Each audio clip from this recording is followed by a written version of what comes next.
Students, आप सभी का क्लास 4 की साइंस की क्लास में स्वागत है।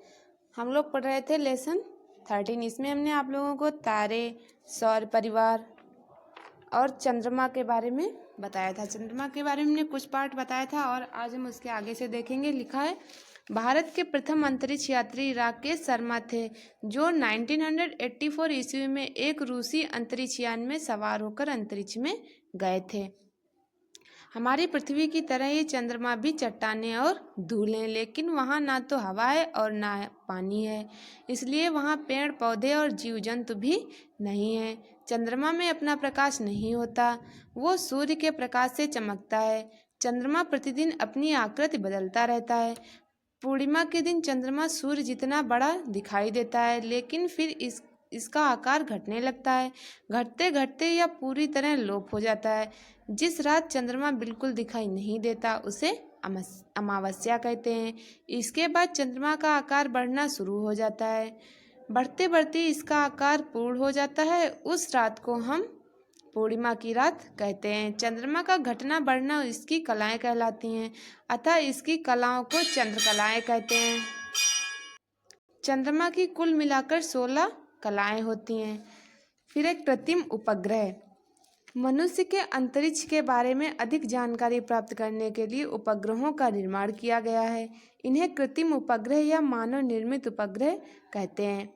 आजकल अंतरिक्ष में बहुत से कृत्रिम उपग्रह चक्कर लगा रहे हैं। इनका उपयोग मौसम की जानकारी प्राप्त करने, संचार आदि के लिए हो रहा है।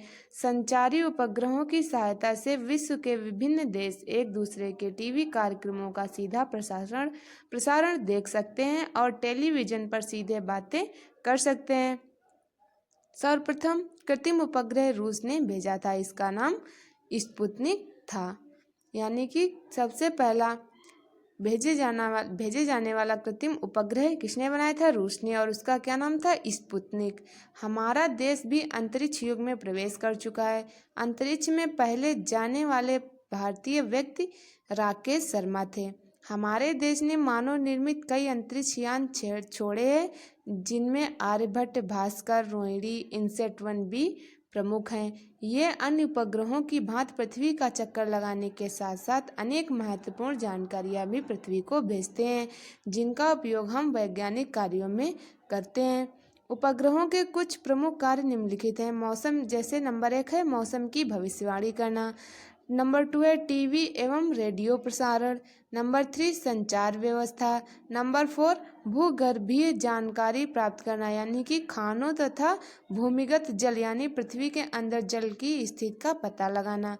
नंबर 5 है अंतरिक्ष के संबंध में जानकारी हासिल करना। नंबर 6 है सामरिक क्षेत्र यानी युद्ध संबंधी जानकारी देना। पृथ्वी हमारा अपना ग्रह। सभी ग्रहों में से केवल पृथ्वी पर ही जीवन होने का पता अभी तक चल सका है। अन्य ग्रहों से आने वाले एलियंस आदि की चर्चाओं का वैज्ञानिक प्रमाण अभी तक नहीं मिल सका है। हम पृथ्वी पर रहते हैं। हमारी पृथ्वी भी सौर मंडल के 9 ग्रहों में से एक ग्रह है। चंद्रमा से देखने पर यह नीले रंग की सुंदर चमकदार गेंद सी दिखाई पड़ती है, इसलिए इसे नीला ग्रह भी कहते हैं।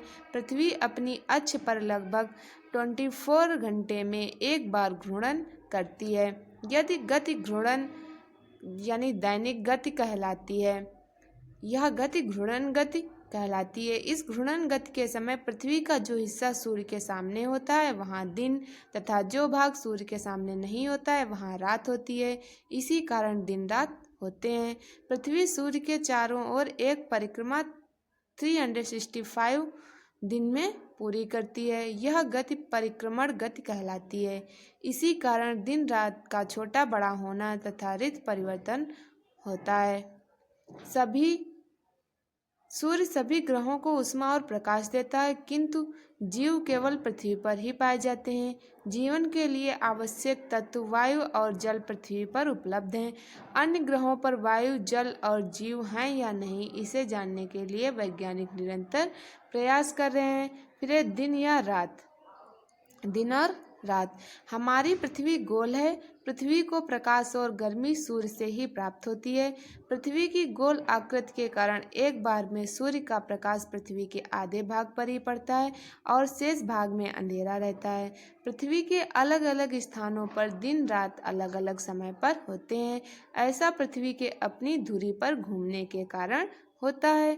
पृथ्वी का अपनी धुरी पर घूमना परिभ्रमण कहलाता है। पृथ्वी का अपनी धुरी पर घूमना परिभ्रमण कहलाता है। पृथ्वी के परिभ्रमण के कारण जिस समय सूर्य की किरणें हमारे सिर पर सीधी पड़ती है वो दोपहर का समय होता है, परंतु ठीक उसी समय पृथ्वी के गोले के ठीक दूसरी ओर मध्य रात्रि होती है। जिस समय सूर्य क्षितिज को छूता है उस समय एक ओर प्रातःकाल तथा दूसरी ओर सायंकाल होता है। प्रातःकाल के धुंधले प्रकाशमान समय को उषा काल और सायंकाल के धुंधले प्रकाशमान समय को गोधूल काल कहते हैं। ऋतुएं। पृथ्वी सूर्य की परिक्रमा एक वलयाकार पथ पर करती है। इसे पृथ्वी का परिभ्रमण पथ कहते हैं। पृथ्वी के परिभ्रमण के कारण ही ऋतुएं बदलती रहती हैं। जब अपने वलयाकार पथ पर परिक्रमा करती हुई पृथ्वी सूर्य से दूर चली जाती है तब यहाँ शीत ऋतु होती है, और जब पृथ्वी सूर्य के निकट आती है तब यहाँ ग्रीष्म ऋतु होती है।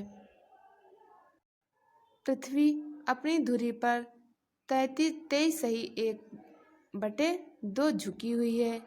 सूर्य की परिक्रमा करते हुए भी यह उसी ओर झुकी रहती है। इस कारण कुछ समय उत्तरी गोलार्ध सूर्य की ओर झुका रहता है और दक्षिणी गोलार्ध दूर रहता है। ऐसी स्थिति में उत्तरी गोलार्ध में ग्रीष्म ऋतु और दक्षिणी गोलार्ध में शीत ऋतु होती है। जब दक्षिणी गोलार्ध सूर्य की ओर झुकता है तो उत्तरी गोलार्ध दूर चला जाता है। नीचे लिखा है आओ दोहराएं। ये सब भी पॉइंट्स आप सभी स्टूडेंट्स अपने मन से इनका अध्ययन करेंगे। Thank you class.